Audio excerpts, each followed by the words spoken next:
أعوذ بالله من الشيطان الرجيم بسم الله الرحمن الرحيم الحمد لله رب العالمين والعاقبة للمتقين والصلاة والسلام على رسوله الكريم سيدنا محمد وآله وأصحابه أجمعين برحمتك يا أرحم الراحمين. All praise due to Allah, the Lord, cherisher, nourisher, sustainer and master of the universe, the most gracious, the most beneficent, the most merciful. Ya Allah, it is only you that we worship and it is your guidance that we seek. Ya Allah, keep us on the straight path. Ya Allah, shower us with your choice of blessings. Ya Allah, shower us with your mercy. Ya Allah, guide us. Greetings, salam, salutations on our beloved Nabi Muhammadur Rasulullah sallallahu alayhi wasallam. It's now 13 minutes past 8 on this beautiful Saturday morning, the 17th of August 2024, the 12th of Safar 1446.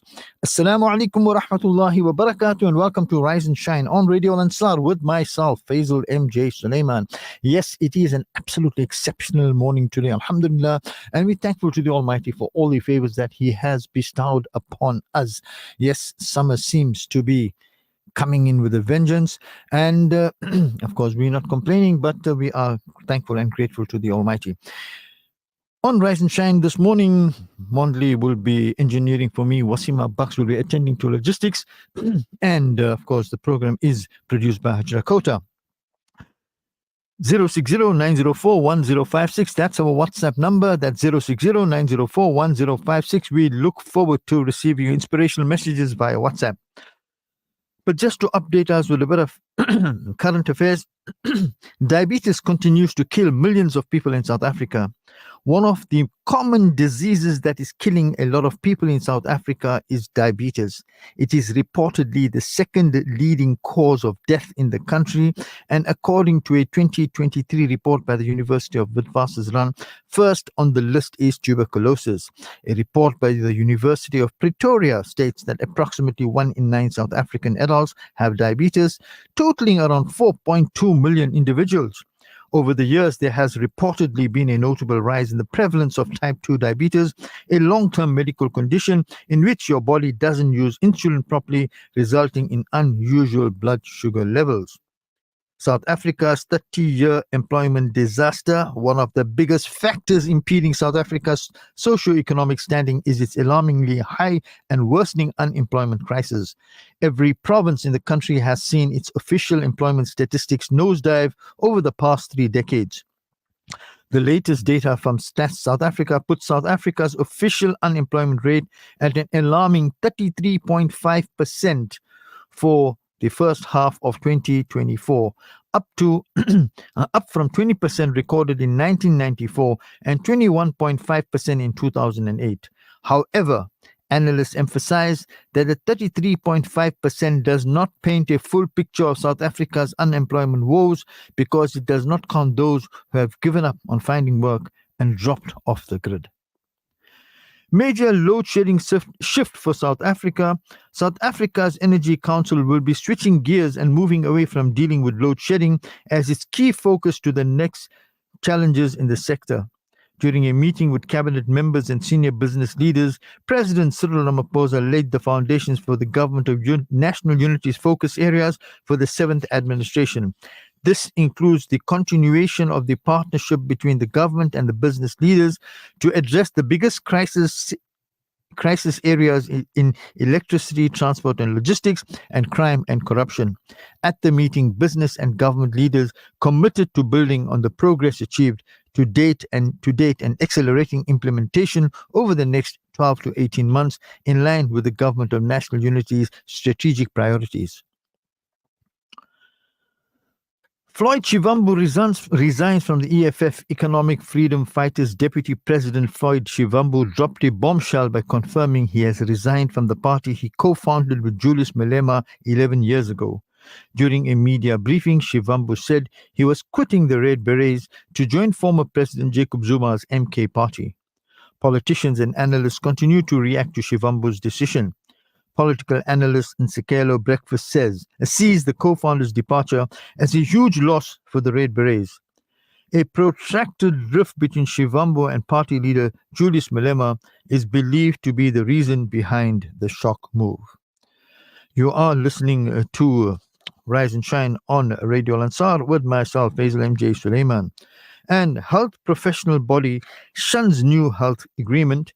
A group representing various health professional bodies says it will not be signing the Presidential Health Compact. The South African Health Professionals Collaboration is arguing the compact is the compact merely an effort to secure support for the National Health Insurance Act. They view the law as a flawed solution for universal health coverage. Spokesperson Simon Strachan says they are calling for genuine engagement to ensure health reforms truly benefit patients and the broader healthcare system.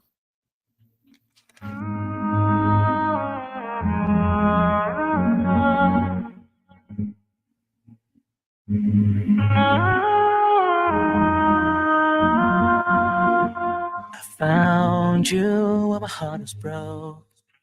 You filled my cup until it overflowed, but I was too far to keep it close. I was afraid you would leave me on my own. I asked, please catch me if I fall. Then I told you I would leave it all. And then you've got me on my knees. I pray to you, I'm begging, please. Just a message to all our listeners, especially our sisters and mothers, that today Al Baraka Bank hosts its Women in Business Summit, a woman-only event dedicated to empowerment and growth. Enjoy expert sessions on financial wellness, networking, and more. Plus, support the female entrepreneurs by exploring their unique offerings. Don't miss out. Head over to the head office in Kingsmead Park. See you there. Of course, I can't see it's a ladies only function, but Radio Al Ansar is present there as well. So if you're in the area, do make your way to Al Baraka Bank where it hosts. It's Women in Business Summit. It's a woman only event, but there's lots of vendors, etc. And do support the entrepreneurs as well. Message from Sister Leila Meta. Assalamu alaikum wa rahmatullahi wa barakatuh to the blessed Ummah of Nabi Kareem sallallahu alaihi wasallam. Peace, blessings, and salutations be upon Nabi Kareem sallallahu alaihi wasallam. Bismillahir Rahmanir Rahim. Alhamdulillah for another blessing as it glorifies from sujood. Our beloved marhumeens will always live in our treasure chest of memories. May Allah SWT grant all marhumeens maghfirah and the highest stages in gardens of Jannah al-Firdaus. Ameen. May the Ummah of Nabi Kareem sallallahu alaihi wasallam always be blessed with ease, barakah, and protection. Ameen. Have a blessed and safe weekend. Salams and duas. Sister Leila Meta and family. And then, of course, Sister Leila Meta shares some inspiring reflections with us. Our dearly departed, treasure the memories they left behind. And the hadith says, Bismillah walhamdulillahi wassalam ala Rasulillah. Abdullah ibn Awfa radiallahu ta'ala anhu reported that Nabi Kareem sallallahu alaihi wasallam gave glad tidings to Khadija radiallahu ta'ala anha about a palace of hollowed pearls in Jannah, free from noise and toil. That's been reported in Riyadh al-Salihin, a book 1 of hadith, and it's hadith 28. Time for an ad break. We'll continue on the other side of this. Shimmer, sparkle, captivate. Nothing less than a masterpiece. Droplets of gold inspires precious design. Platinum bursts with intricate freshness. And every pure diamond becomes more than just a girl's best friend. Voda Gold Gem Jewelers, where timeless dreams become a reality. We tailor-make designer gold, platinum, and diamond jewelry. Trade in or remodel your old gold. Clad yourself with classy name-branded watches. We offer insurance valuation and freezer card calculation. Visit us at 534 Ridge Road, Overport, or call 031 208 9142. Voda Gold Gem Jewelers, manufacturers of fine gold and diamond jewelry. Are you or a loved one battling the disease of addiction? Is your family, life, relationships, work suffering due to alcoholism and substance abuse? Zensai Treatment, Recovery and Wellness Center are addiction specialists offering specialized psychotherapy and naltrexone therapy to help overcome addiction. Zensai offers hotel-style facilities to allow your loved ones to regain their dignity and overcome alcoholism and drug abuse in the most comfortable setting possible. Fight addiction. Call Zensai Treatment, Recovery and Wellness Center, the addiction recovery specialist, on 031 563 0751. It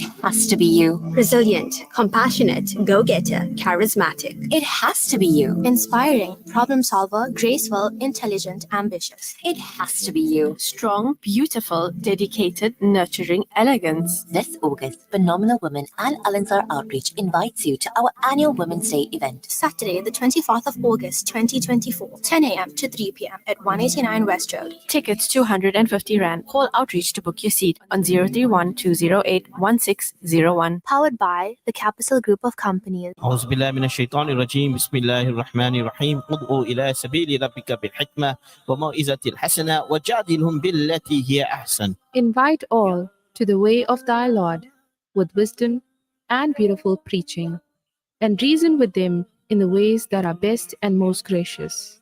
Join Shabir Pasha every Saturday 7 p.m. for Dawah Dynamic Show. The world on radioalansar.co.za.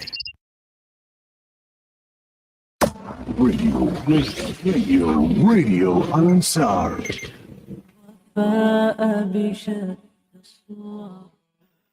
Message come from my brother MH Osman. Assalamu alaikum, brother Faizal. Always good listening to you.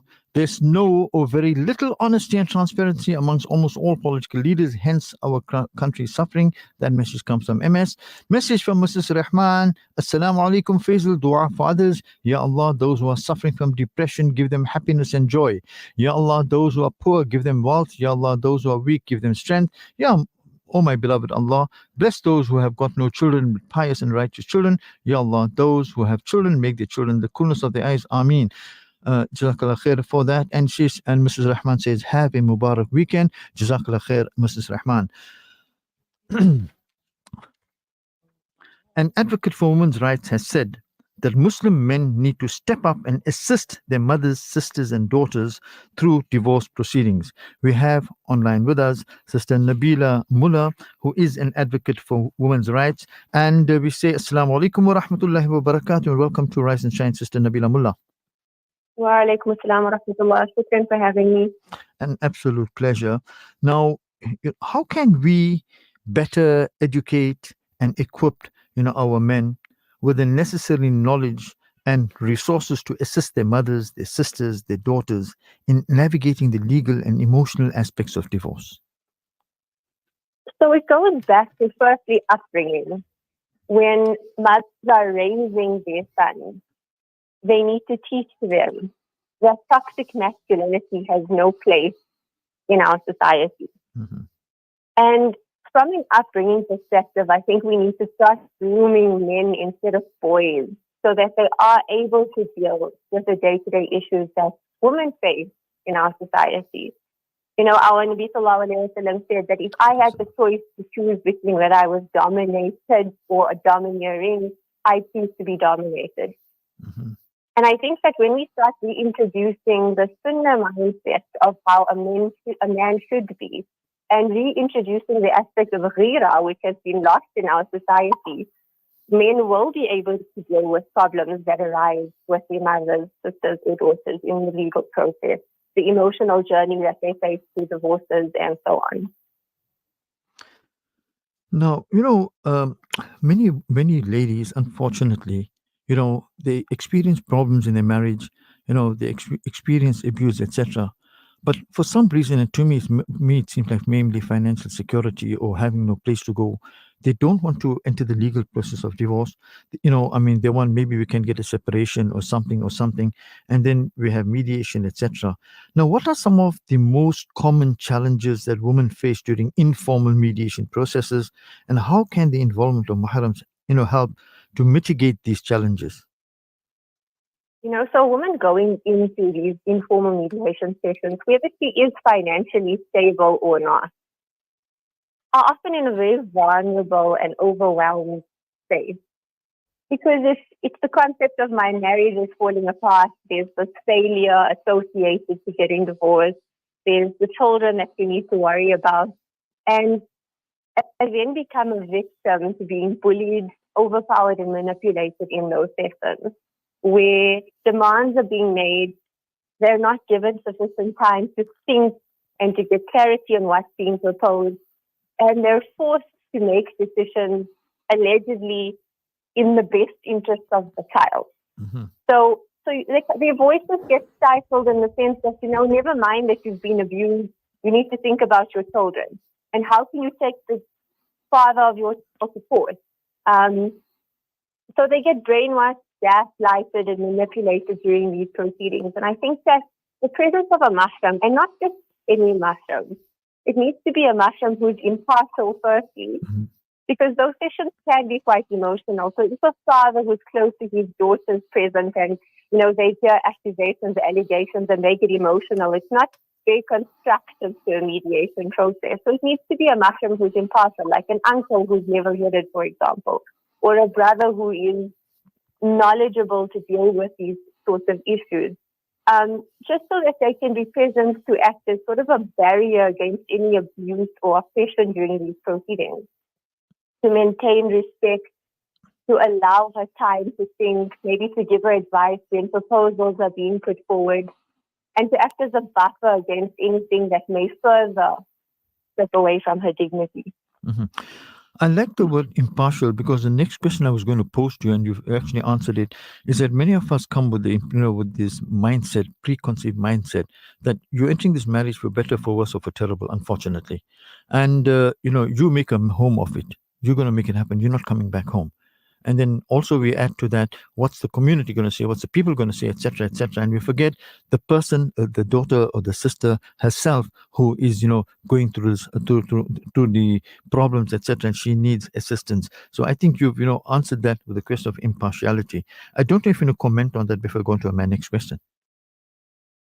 Look, I think we must also do away with what will society say, because there used to be this concept of you made your bed, you must sleep in it. Yes. And then most households kind of adopted, and I call it an ostrich in the sand approach, where they put their head in the sand and not want to tackle issues because of what society will say. And I get that it's difficult for parents when they're father's out in the masjid, for example, and people are whispering that, this one's daughter's got divorced. But, our society needs to come together to understand that it doesn't mean that it's not on your doorstep, that it may not be on your doorstep. And really there's strength in unity. So instead of society, degrading a person and looking down on them, why not offer support? Why not even just give a word of comfort so that, people going through these issues can deal with it without the fear of society, the stigma of divorce, and the fear of what's going to happen. No, absolutely. And okay, this is a comment that's come from one of our listeners. One of our listeners says that basic laws pertaining to nikah and talaq should be taught to our kids at madrasa, obviously the higher grades. And says salams, MH. Thank you for that, MH. Okay, Advocate Nabila Mullah, how can mahrams ensure that children's rights and well-being are prioritized during the arbitration process, especially in cases where custody and care are contested? So, there's a very fine line when it comes to a mahram getting involved in relation to their grandchildren. So, there's a concept in law which says that grandparents have a reciprocal duty to look after the grandkids where the parents don't step up. But the line should also not be blurred in understanding that that person is also the father of the child. So to the extent that there's no abuse, there needs to be some sort of give and take when it comes to dealing with the children. Because I feel like kids are usually used as a pawn in divorce proceedings, where a woman either deprives the father of seeing the children in exchange for a sum of money, or the father brings applications to take the children away because they have money. And as grandparents and as mahrams, they kind of need to be the middle ground to make sure that the kids are not used as a pawn and that they're not exposed to this acrimony while the divorce proceedings go through. At the same time, I think that families shouldn't get involved when it comes to parenting of these children. There's a lot of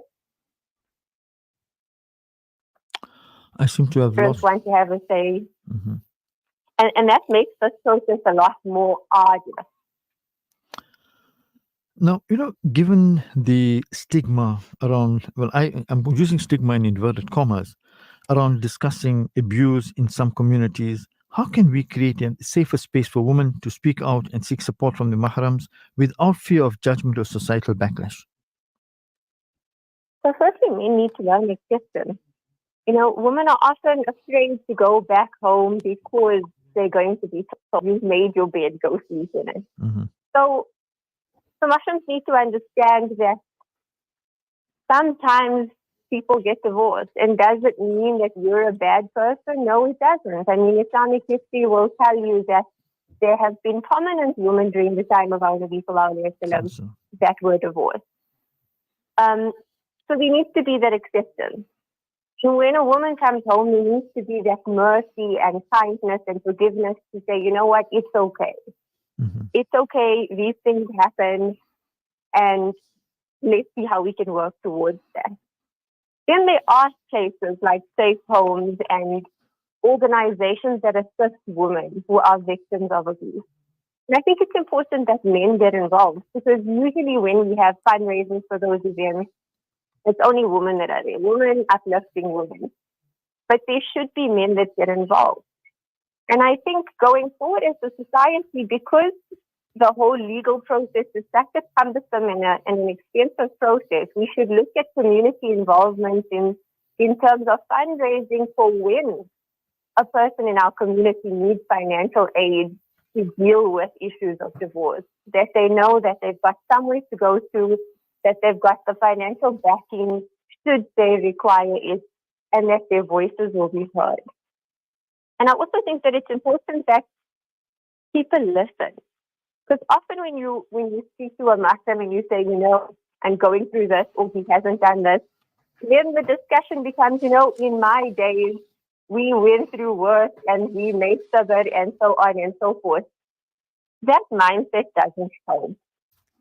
You need to validate a woman going through abuse so that she can feel safe enough to speak out and actually actively work against it. Because what happens is today she's the one being abused. Tomorrow that person gets married again, he abuses the next wife. And it's a cycle that perpetuates. Mm-hmm. Mm-hmm. And what practical steps can a father, brother, or son take today, or better, prepare themselves for supporting their female relatives through potential marital challenges? So the one aspect is the concept of knowledge. You know, I always say, and I said this on a previous podcast, that knowledge is power. So when it comes to, you know, the Jummah khutbah, there should be lectures surrounding how to deal with marital dispute, what a mahram's role is, how they can assist in easing the transition, in what a male's right is, what a female's rights are. You know, women are often told what their obligations are in a relationship, but men are never told what they're supposed to do. Mm-hmm. And, you know, so that's the reason that women have to approach the court for the legalization of Muslim marriages, because their rights were being overlooked. And also, men need to step up from a financial perspective. You know, often women that come out of these abusive relationships are afraid to go further because of the financial support. And to the extent that a mahram can support them through that process, they should. And to the extent that they can't, they then at least need to help empower the women folk in their household. So that if there's issues, that woman feels empowered enough to actually deal with the issues that arise. Advocate Nabila Mullah, thank you for joining me in the program this morning. Unfortunately, that's all we have time for. But I think it's a topic that we need to sort of do a longer interview on and just cover a few more aspects, because this is something that, you know, we all need to be educated on, especially, you know, as you say, the mahrams, if I can look at it that way, because we tend to take this biased approach and don't seem to solve the problem. So if we are educated and if there's an awareness that's created, then I'm sure we can address this issue. But for the timing, Advocate Nabila Mullah, I want to thank you for joining me in the program this morning. And inshallah ta'ala, we will talk to you again. Enjoy the weekend and all the best to you. Assalamu alaikum wa rahmatullahi wa barakatuh. Ameen. Shukran jazila wa alaikum assalam wa rahmatullah. We spoke to Advocate Nabila Mullah, and she's an advocate for women's rights. And she said that Muslim men need to step up and assist their mothers, sisters, and daughters through divorce. Yes, divorce is a huge problem that's hit our community, and many of us, you know, want to just embark on divorce and dive into divorce without really getting any assistance, without any mediation, etc. And sometimes the problems are so minute, you know, There are minor problems which can be addressed. Life is a roller coaster. You have your ups and your downs, but you've got to, hold on to that carriage so that, when you're coming down, you are safe. And then you must remember, after your ups and downs, there's going to be a straight path, and you're going to, just sort of adapt to the situation. I'm not saying tolerate abuse. I'm not saying tolerate, any problems, etc. But let's work towards making it happen. Let's have the goal that we want to make this marriage work. And unless there are exceptional circumstances which will prove otherwise, then of course one can take the other route. But as I say, let's get our mindset correct. A message comes from Sister Rukeya. She says, Assalamu alaikum wa rahmatullahi wa barakatuh, Brother Faisal and the entire Rise and Shine team. Life is like a beautiful ocean. Some days there's warm sunshine and miles of bright blue water. Other days there's nothing but darkness and raging waters, but my Allah subhanahu wa ta'ala make the sun shine again. You can change the past. Sorry, you can't change the past, nor can you control the future. But you can change the mood of the day by touching someone's heart with your smile. Remember all in your duas. Ameen. Allah subhanahu wa ta'ala aap aur aapki family ko hamesha khush aur salamat rakhe. Inshallah. Ameen. May my Allah bless you, my brother Faisal, your family, and the entire ummah of Rasulullah sallallahu alaihi wasallam. Ameen. That message comes from Sister Rukeya. Time for us to take a short nasheed break. We'll continue after this, inshallah. The Watch Doctor. For watch repairs, watch batteries, watch straps, 21st keys, engraving, and sound for your occasion. Handled professionally at 263 Sparks Road, Mohammedia Center, Suite 104, Overport, next to the Sparks Road Masjid. Contact Zain on 082 542 3070. The Watch Doctor. The Watch Doctor. Keeping time every time. Did you see the lunch deal happening at Nando's Saxony Westwood Mall? Gee, I did. What a great deal. We should order. Absolutely. I mean, Nando's are the OGs when it comes to flame grilled goodness. Definitely the brand you can trust. Nando's Saxony Westwood Mall is NIHT approved and brings you the freshest ingredients, memorable taste, and flavors so enticing it'll make you come back for more. We deliver. Order one of our delicious platters. So place your order now on 031 266 2493. Nando's, fired up at the Saxony Westwood Mall. Haseen Khawateen, come join Shagufta Khan at our annual Women's Day event at 189 West Road on 24th August at 10 a.m. See you there. Are you wondering what you missed on the breakfast rush with Nishal Sarawan? Here's a quick catch-up. The game works quite easily. All you do is answer 5 general knowledge questions. With each correct answer, you get a chance to flip it. On the flip side, there's a prize. Or maybe not. Let's go to question number 2. How many times can you fold a paper in half? 7. 7 times. Correct. Choose a square and flip it. Exclusive to the Breakfast Rush on Radio Al Ansar.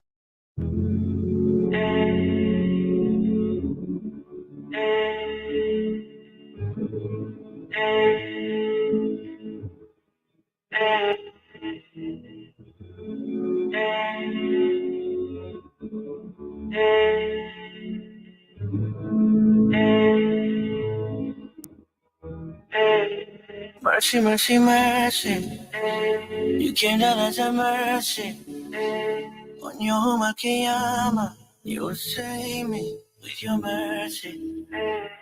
Mercy, mercy, mercy. You came down as a mercy.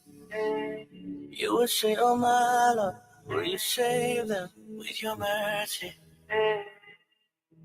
We were so lost. We were so cold, needing your help to know what to do. Then your light came from your words, came to the one who called for us in the cave of the night. When you sat and you cried and you called to the one above. You were lost and then found. You were sent as a mercy for mankind. Mercy, mercy, mercy. You came down as a mercy. On your home, Akiyama, you saved me with your mercy. Mercy, mercy, mercy. You came down as a mercy. You would say, oh my Lord, you saved them with your mercy. You showed us the right way. The path to the gate. The organization Undoing Tax Abuse, OTA, is calling out the Department of Transport and the Road Traffic Management Corporation over the extension of driving license validity in the country. There have long been calls to extend the validity of South African driving license cards from 5 years to 10 years, backed by stakeholders like OTA, the Automobile Association, and drivers at large. We have with us online the head of legal at the Organization of Undoing Tax Abuse, Advocate Stephanie Fick. Advocate Fick, good morning to you, and thank you for joining me on the program this morning. Good morning to you too. It's only a pleasure. Advocate Fick, how does the current 5-year renewal period affect South African drivers in terms of costs, convenience, and the efficiency of the licensing system? Well, I think the answer on all three of those are, I think it has a huge impact. I think if you speak to any motorist that had to stand in a queue and wait, it wastes your time. And then every 5 years, you have to pay for that card in order for that to be renewed. And I think due to a bit of administrative inefficiencies from the department side, they really make it extremely difficult for motorists. And there's a lot of corruption because I've heard horror stories about people that can't renew unless they pay someone. It is just, I don't know what the department thinks. Isn't these processes supposed to be in the best interest of, the motorists? Absolutely. It's supposed to be in the best interest, but unfortunately it causes more inconvenience than anything else, unfortunately. Yes. Now, OTA plans to take it up with the new Minister of Transport, Barbara Creasy. What are your key objectives in these discussions? And what changes are you advocating for? Well, obviously, we want them the department to consider extending these driver's license to 8 or 10 years. That will alleviate some of the, problems that motorists may experience with renewals of their driver's license cards. And I think it may also give the department then an opportunity to not have that, a lot of renewals at one point. So the discussion with the new minister would be, look at the research. I mean, their own research that was done in 2022 say that the driver's license cards renewals for light motor vehicles can be extended to 8 years. If you look internationally, there's a lot of countries, anything from 8 years, 10 years, 15 years. There's even some countries that's got a renewal extension period of 20 years. So one has to look at the circumstances in South Africa. I don't think we have the best roads, and our death toll is unfortunately very high, but you can get an average. And I also think we will discuss with the minister a way to make this whole process easier. I think we're moving into a more digital way of doing things. And why can't we think about a system where motorists can upload certain information? Having your eyes tested is something you can do it in your own time. Uploading that, getting your fingerprints can be done digitally. There's so much we can think about to make this whole process less cumbersome, maybe less expensive. And I think the government should listen if the government is not using this as a way of making money. In fact, I think you hit the nail on the head. If it's a way of making money, then there's a problem. I know very recently, we had a problem in KZN where I think they had just one machine or one apparatus that could process these driver's licenses. And because that machine was down, there was a huge delay across the province. And Sorry, I want to interrupt you. The problem is even bigger. We have one machine for the whole country. Is it a machine for the whole country? Okay. Yes. In fact, I had thought that just before I posed that, we had made that comment, but I was uncertain. But yeah, if it's one for the country, so what happens when that machine goes down, the entire country suffers.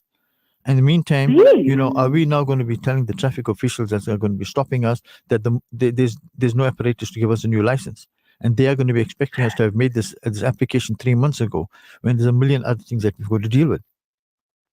Of course, and we saw that in COVID. Because the machine was down, there was thousands of licenses that was behind, and one wonders, if I would assume that there was an instruction to the departments and law enforcement that you can't, do something with someone if their license isn't renewed because it's your own fault. It's the department's fault. But it's so unnecessary, and I can tell you that the procurement of a new court machine, they have gone out of tender so many times, and that tender hasn't been awarded yet. I don't know if you can remember, our previous Minister Chikunga said that, April, Yes, we're going to get our new court machine. And I think then it was postponed until July. So what I can tell you is the tender itself the moment that tender is awarded, it will take at least a year. Now the tender hasn't been awarded. So, where's the transparency? We get mixed messages from the department. I mean, here we heard that all of a sudden communicable diseases has got an influence on how, the extension of the driver's license cards, which is just, it's just ridiculous. The research doesn't exist. It feels, no wonder there's a trust deficit with government. Now, beyond the license validity issue, what are some of the other major concerns that OTA has with the current state of South Africa's transport system, and how do these issues impact the average citizen? I think, the normal, it impacts everybody because I think it is part of our economic growth. I think by new roads and stuff like that, it's got to do with growing the economy, providing some jobs, although I do believe one does not create jobs in government. It should be in the private sector. Our roads, if you just think about our roads, are in a horrible condition. I have to say, SANEL is responsible for all the national roads. And the national roads, I think we can complain less about. They are maintained quite well. It is the provincial and the local government roads that is literally falling apart. I mean, how many times do we have to go and change tires because we went through a pothole? It's a joke in South Africa about the sizes of our potholes. In fact, I think they say and then safety on our roads. I mean, we have a problem with just visible policing. Do we have enough people on the road, law enforcement on the road, in order to curb the road deaths and the crime on our roads? Because that speaks to how our drivers are driving. Now, they tried to fix that with R2, which was also a mess. R2 is also not working. And I think it is a question of going back to the drawing board and look at how we can curb road deaths on our roads and make it better for motorists. And maybe there is, start from young, telling our kids that, being law-abiding citizens. And I just think that motorists, especially the people that want to commit a crime, that drive like maniacs, what's going to happen to them because there's no visible policing? Now, OTA has been critical of the current system. How do you believe that an extension to 8 years would impact road safety and the efficiency of the licensing process in South Africa? Well, it will definitely impact on the efficiency. And I think it's not just the fact that the period should be extended to 8 years. I think the whole system needs to be revamped. Funny enough, in our fight against art, because it's just a cumbersome system, one of the things that the department wanted to do is you can get your tickets via email. And we were worried because not everybody's got access to cell phones and email, et cetera, et cetera. But in this instance, with driver's license cards, don't know why we are not thinking, more we're living in a digital world. Why don't you make it easier for motorists? And one gets the impression, although this is an administrative system, why not make it easier? Why not employ more people, or just make your process a bit more accessible to the general public? A motorist has to do. You are enforcing us to do it every 5 years. One cannot complain about the service because there are none. It's a problem. And just in general, I think curbing our road deaths and curbing, what is happening in South Africa is a multi-pronged approach. And I think in our discussions with the department and with the minister would also be, but listen to civil society, listen to business, listen to the people out there that have studied these things, and how can we make this better? How can we make our roads safer for everybody? Advocate Stephanie Fick, thank you very much for joining me on the program this morning and discussing a very important issue, something that's been worrying all of us, but none of us did anything about it. I'm glad that OUTA is now addressing the issue, and let's hope that we can achieve some success here. I thank you once again. Enjoy the rest of the weekend, and all the best to you. Thank you so much. The same to you. And what I can tell you is we will definitely not stop. In the sense that this needs fixed. Thank you so much. Thank you. We spoke to Advocate Stephanie Fick, and she's from the head of legal at the Organization of Undoing Tax Abuse, and she was talking to us about the possible extension, or asking for a possible extension to the 5-year license to at least 8 years.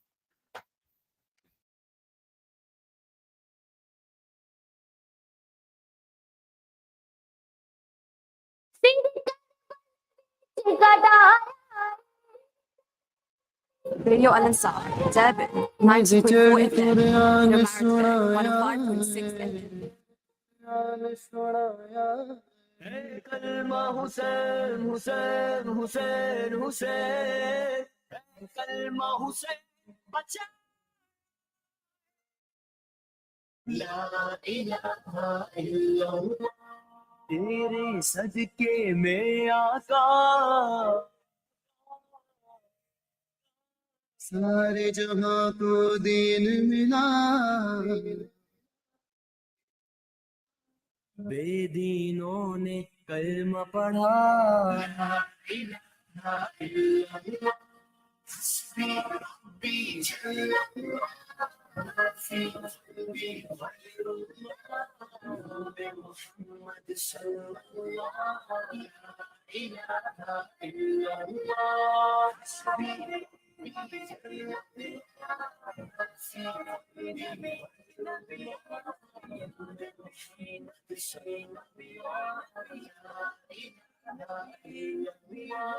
वो जो बिलाले हबशी है बदरी के प्यारे हैं दुनिया के हर आशिक की आँखों के वो तारे हैं आँखों के वो तारे हैं जुल्म हुए कितने उन पर सीने पे रखा पत्थर फिर भी लब पे जाती इलाहा इल्लल्लाह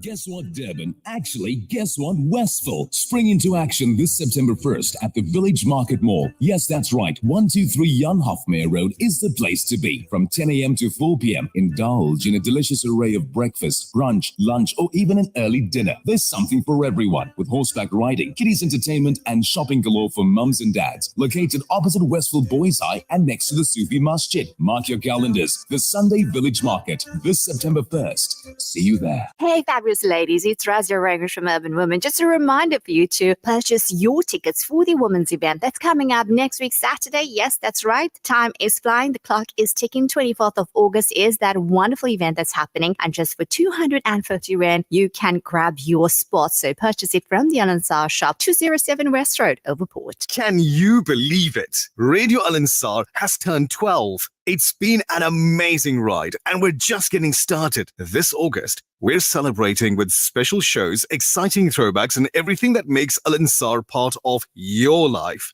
We couldn't have done it without you. So let's make this month unforgettable. Tune in, join the fun, and celebrate 12 incredible years with us on Radio Al-Ansar. Have you heard? Heard what? The latest. Join me, Kelly Ramazani, for a brand new exciting show every Saturday from 9 a.m. to 10 a.m. for the ultimate guide to navigating the world of careers. We talk about side hustles, unpack careers that are in demand, careers that do not need a degree, job searching, career advancement, personal development, and so much more. Tune in every Saturday, 9 to 10 a.m. to unlock the path of your dream job. We'd love to meet you. Pay us a visit. Radio Al-Ansar. أحب الوفاء بشتى الصور أحب الوفي الأمين أغر فأهل الوفاء كلون السحاب وحسن الربيع وماء المطر. You're listening to Rise and Shine, and time for us to round up. Mondley, thank you very much for having engineered for me. Wasima Bucks, thank you for the logistics. Hajakota, thank you for having produced the show. We've received a message from Brother Yusuf Patel. He sent us a little poster which says, "Love your family. We must cherish our loved ones who belong to us, who hold our past, our present, and future. Love unconditionally. Make no room for regrets. Forgive. Remember those who have left. Be grateful for those who are still alive, because tomorrow is never promised and today is too short. Undoubtedly, today is definitely too short." Brother Yusuf Patel sends us a further message, says, "Know your worth. Light is good in whatever lamp it may burn, even as a rose is beautiful in whatever garden it may bloom. There are two ways of spreading light, to be the candle or the mirror that reflects it. Don't just exist, sparkle and live your life with enthusiasm and zeal. Perpetual rest and eternal darkness in abundance awaits us all in death. Today is the only time we earn. Be happy you are alive and well. It may be the best time of your life. Salams and duas, Yusuf Patel." And of course, Brother Yusuf Patel reminds us that Palestine needs our duas. Jazakallah khair, Brother Yusuf Patel, for the reminder. And of course, there's a long message from Milo as well, but unfortunately it's too long to read. Time doesn't permit. You will be listening to the news read by Tabila Juma next, and then Kelly Ramzani is going to be joining us on Career Compass, a program that we all look forward to. I'll be back with you during the course of the week, inshallah ta'ala. So from myself, Faizal MJ Suleman, enjoy the rest of the day and the weekend, and all the best to you. Assalamu alaikum wa rahmatullahi wa barakatuh. أحب الوفي الأمين أغر فأهل الوفاء كلون السحاب وحسن الربيع وماء المطر. أحب الوفاء بشتى الصور أحب الوفي الأمين الأغر فأهل الوفاء كلون السحاب وحسن الربيع وماء المطر. مقامهم فوق رأس الجبال وفوق الروابي وعند القمر. ويا من تحب غياب الوفاء رأيتك تهوى غياب البصر. وكم قائل قد أضاعت حياتي وفيا لأجل هناء البشر. أقول له أفلح الأوفياء وحسب الوفاء يطيل العمر. هنيئا لمن أخلص الحب عمره وسحقا لذاك الذي قد غدر. هنيئا لمن أخلص الحب عمره وسحقا لذاك الذي قد غدر. أحب الوفاء بشتى الصور أحب الوفي الأمين أغر فأهل الوفاء كلون السحاب وحسن الربيع وماء المطر. أحب الوفاء بشتى الصور أحب الوفي الأمين الأغر فأهل الوفاء كالعود السحاب وحسن الربيع وماء المطر مقامهم فوق رأس الجبال وفوق الروابي وعند القمر ويا من تحب غياب الوفاء رأيتك تهوى غياب البصر وكم قائل قد أضاعته حياة An informative Islamic global perspective. This is Al Ansar News.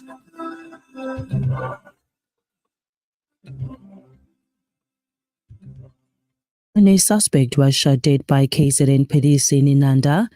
Good morning, I'm Tabila Duma. A suspect was shot dead by KZN police in Inanda.